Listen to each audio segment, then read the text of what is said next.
Yeah. Well, the year that I went to Sierra Leone was my first year out of North America.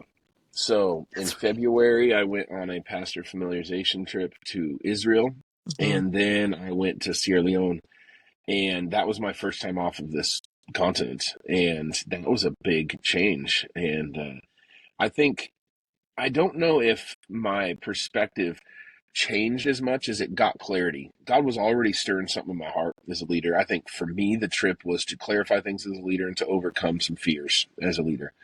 I think on a bigger perspective, it was to see Corey activated and for our church to learn what it looks like to be connected outside of ourselves in our local context.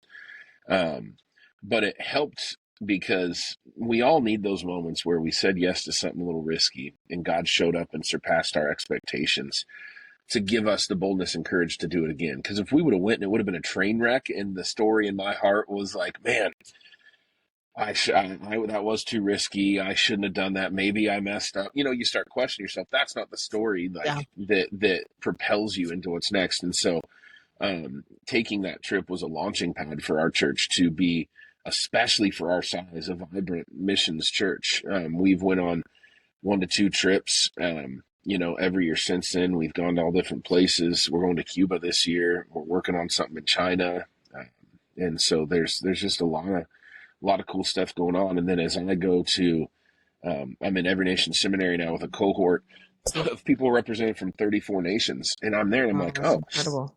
I I can relate better in that atmosphere. I can talk to people on some commonality. And now, funny thing is, like one of our projects for our apostolic leader class is we have to go scout a new place that is not currently reached by our movement.